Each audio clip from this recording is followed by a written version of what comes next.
Just describe kind of your friendship and former teammates and just the bond that you guys have had through hockey. Well, I'll tell you first is that he is by far the toughest player that I ever played with or coached or anything. And that's coming from a guy that I don't even know if he's ever had a fight. He was the toughest guy. I've seen him come off, his thumb being like pushed back to his elbow and just tape and go back out and play and block shots and do anything, like literally anything it took to give his team an opportunity to have success. And we've played a lot of games together, a lot of on a line as well, and just obviously he's carried his intelligence and his grit from his playing days into his coaching. What do you think of his team lately? It's been a pretty significant lag since you last got a look at the Oilers. I'm so worried about our team. That's their team, and we've got enough to worry about with us.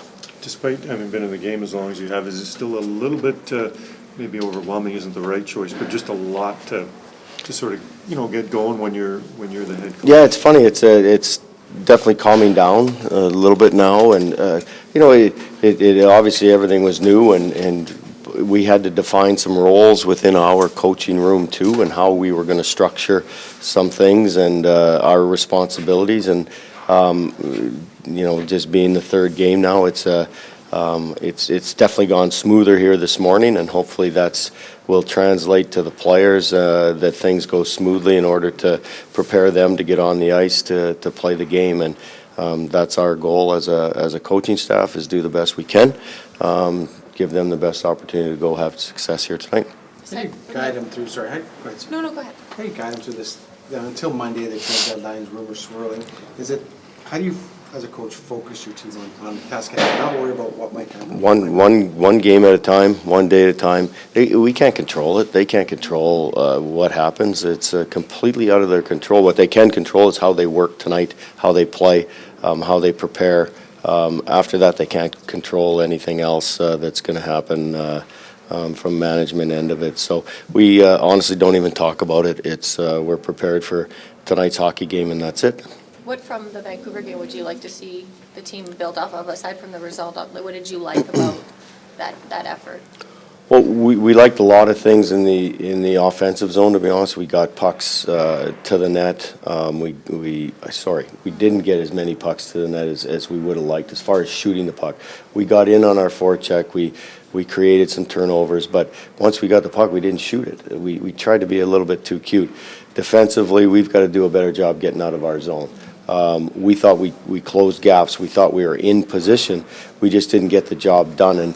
And Vancouver did a real good job offensively of movement and creating some confusion. So we tighten up our defensive zone, continue to work at that offensive area, and get more pucks to the net. Any chance we see Rask and Pattern tonight? Yeah, both. I know it's tough after a win, but because of the mentors trip, or?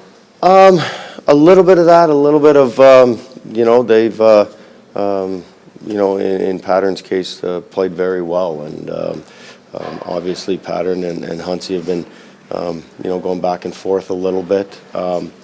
In Rask's situation, it might be a little more of that. It's been a while for him, I think 7 games. What's the challenge like for Victor to work back in on a wing? Victor was, before the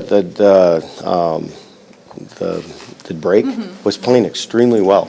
I think it was one game when he came back and didn't really have the same jump that he had. And we've challenged him to play the game with pace. At a high pace. His skill level is extremely high. So, but if he plays with pace, good things will happen for him, and obviously, hopefully, for our hockey club. Do you know what's different about you now as a coach as compared to when you first started? So I think, Drew, so many things. There's so many things you learn from. I think you're calmer. There's not as much anxiety, even pressure that you feel that you put on yourself. I think you learn from all those experiences, and even though we were thrown into this really quickly, It just felt natural when we got into it, and for me personally, standing up in the room and doing all that kind of stuff, just felt good.